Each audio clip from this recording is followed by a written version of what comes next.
Hello, friends. Dr. Jaynarayan Vyas, your friend here with Global Crossroads, a new beginning, which will present before you important happenings and news world over. Today, friends, we are going to talk about the impossible peace. What does it mean? How America and Iran went from enmities to negotiations.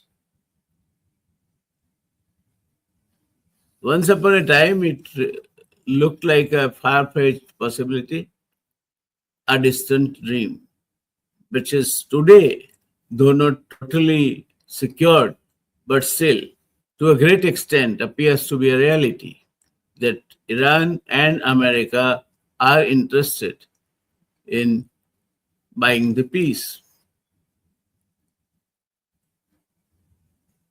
Friends, imagine two nations,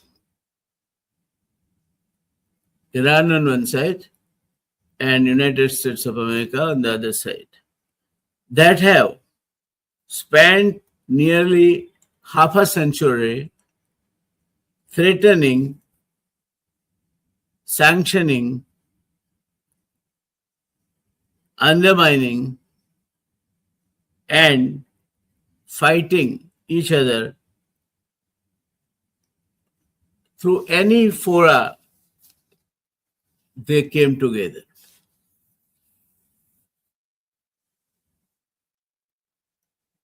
This enmity culminated on 28th February 2026 into a full-fledged attack mounted by America and Israel together on the Iran.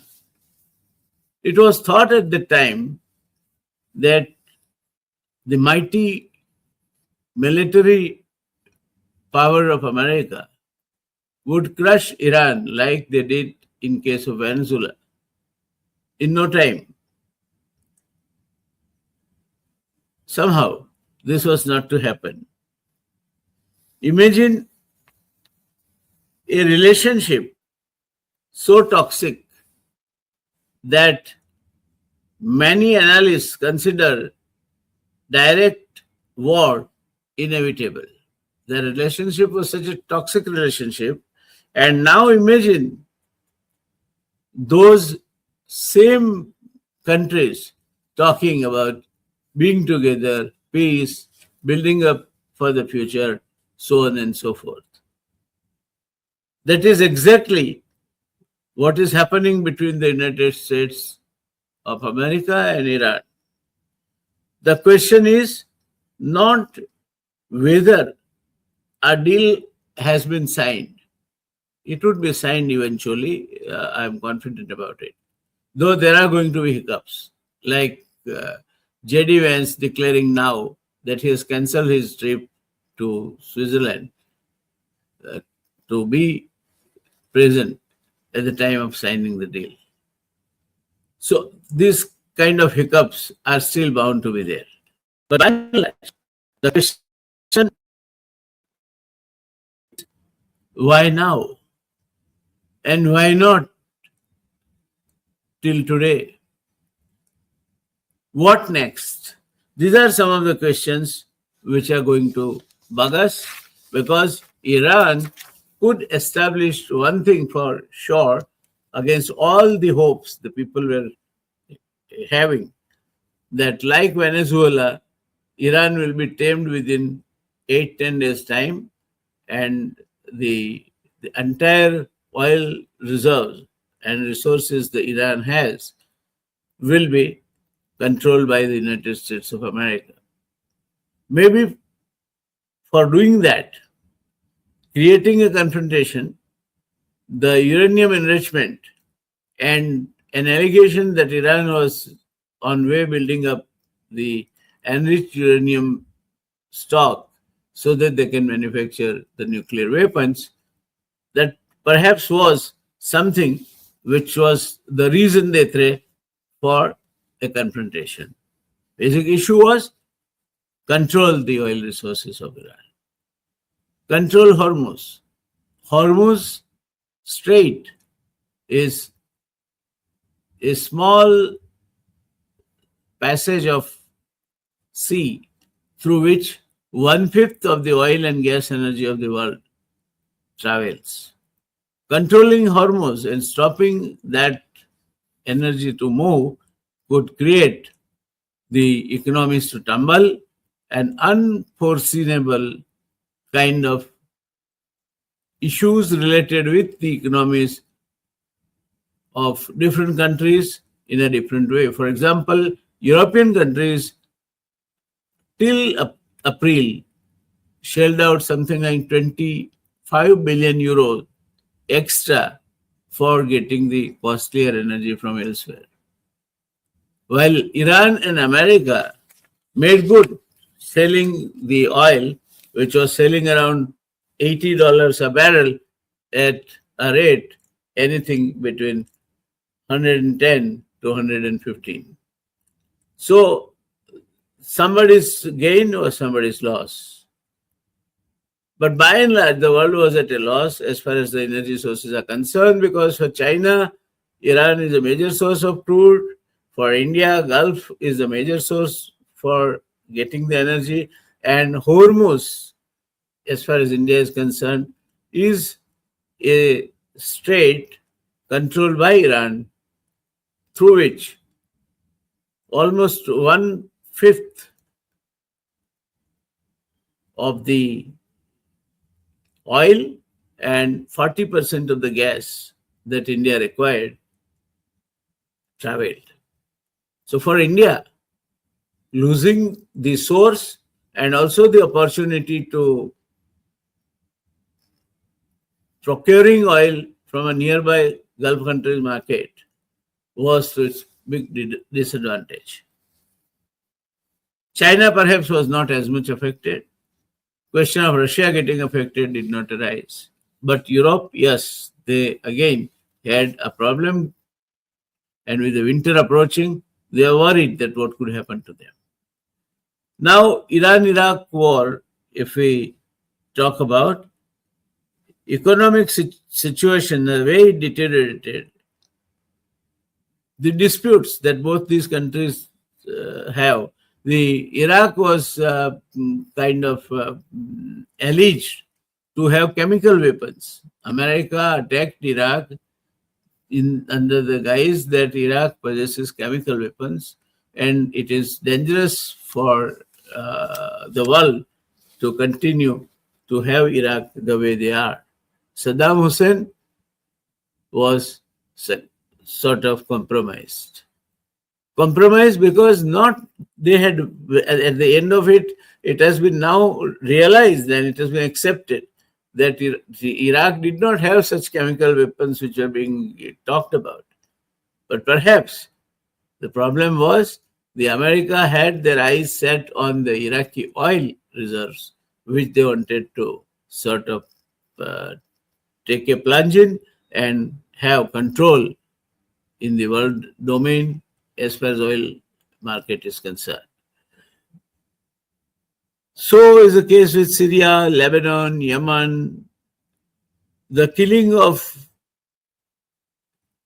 General Qasem Soleimani, each crisis pushed the two countries, Iran and United States of America, drifting away from each other. In that kind of a scenario, on 26th of February 2026, when a joint mission attacking Iran was in operation or started operating between United States of America and Israel, it was thought that it was a matter of few days, maybe a week, by the time Iran is tamed, and like Venezuela, the America would have their puppet government in Iran and they will be then ruling the roost. It was not to happen. On the other side, the Hezbollah, the militant group operating from Lebanon, went on attacking the Israeli positions. And Israel, in turn, returned whatever way they can or they could. Ultimately, it happened so that America wanted to pull back out of the war. The situation was that US also was getting drained out of the resources. Iran somehow pulled out a kind of a magical trick where their few hundred or few $1,000 drones could destroy $1 million missiles which are fired by the United States of America, and more so, they could also destroy the American bases, be they in Muscat, be they in Bahrain, be they elsewhere, and create a situation. Iran played virtually havoc, not only on the American basis, but also it was established that the Americas boast that they will give the effective shelter to Gulf countries in case they are attacked. That was beaten hollow. The Gulf countries, be it United Arab Emirates, be it Kuwait, be it Muscat, be it Bahrain, be it Saudi Arabia, suffered heavy losses because they harbored and permitted the American bases to operate from them. It was their soil which was used for the bombers to take a flight and bomb on Iran, and in turn, Iran returned the compliments. So, situation so developed where America on one hand appeared to be, because of the resources drain and also the adverse political situation which was developing at home, America was keen to pull out of this war, while Netanyahu, on the other way around, was of the opinion that the war must continue. Perhaps because Netanyahu has been convicted by the court of Israel for the cases which are of moral turpitude and kind of corruption and whatnot. And it is afraid, it is thought that if the war ends, perhaps it will be difficult for Mr. Netanyahu to keep away from the doors of the prisons, and he would be behind bars. Third development that has taken place, apart from decreasing acceptability, decreasing popularity of Donald Trump with the American voters, and midterm elections due there in mid-September, the Israel is going to face a nationwide election in October 2026. Netanyahu's Likud party this time is going to found a tough opposition, tough resistance from a new party that has been established by two former prime ministers of Israel and known as Together. This Together versus Likud, it is felt that Likud might not be able to sustain the kind of onslaught that is likely to come at the electoral or at the hustings from the Together party. So the situation was so developing that America, for their own reasons of economy, also adverse opinion at home, pressure from the Arab countries, pressure from the world community at large because the Hormuz was being choked, and the energy crisis which was threatening to rise to an extent or to a size which can wipe out the economics of many of the countries, including some European countries. Each one perhaps was pressurizing America that you now take your hands off this. I think this is the outcome. Why America has come to returned to the table. It is America who now wants peace and want to wash their hands of Iran as soon as they can and with as much least cost as they could. And Pakistan came handy. They brokered this whole peace, and ultimately it is declared that they have arrived at some kind of an understanding. The agreement will be signed in Geneva.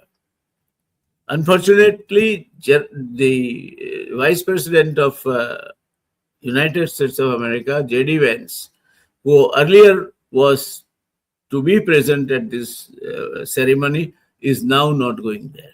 This is not a good sign.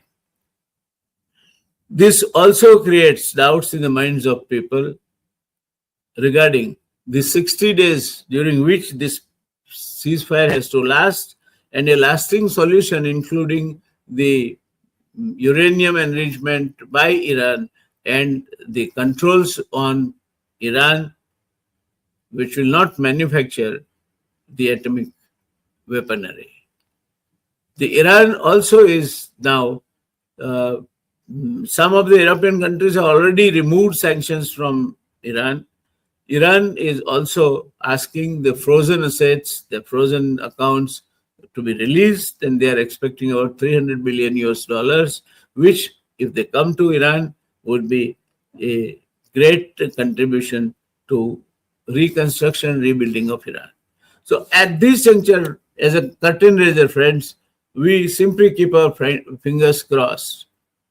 We pray, hope, and wish that the 60 days time limit brings these two countries, Iran and America, to some understanding which leads to a lasting peace, and thereby prevents that crisis that was threatening to destroy the world economy. So I think as of now, things are positive, with doubts on many counts just peeping at the horizon. But now, at least something has happened. There is an understanding to go for ceasefire, go for long-term peace, no war. I think for the first time, Iran and America are talking in this sense of no war. Let us welcome it and hope that in the world interest, in the wider interest of the world community, they will sign and arrive within 60 days some kind of an understanding regarding uranium enrichment and the further action to be taken, inspection or whatever it is. And Netanyahu's efforts to throw a spanner in the wheel do not succeed. To this hope in our future, I think I dedicate this presentation to my viewers and also to the entire world community, which is now too much tired of seeing these wars, too much tired of seeing this energy crisis, too much tired of thinking about possible Holocaust, which a kind of atomic warfare could bring. Let's hope the world remains peaceful, safe, and nice for all of us to live. Thank you, and bye-bye. Keep watching the Global Crossroads. We'll continue to discuss the topics of global interest. Thank you, friends. See you tomorrow. Bye.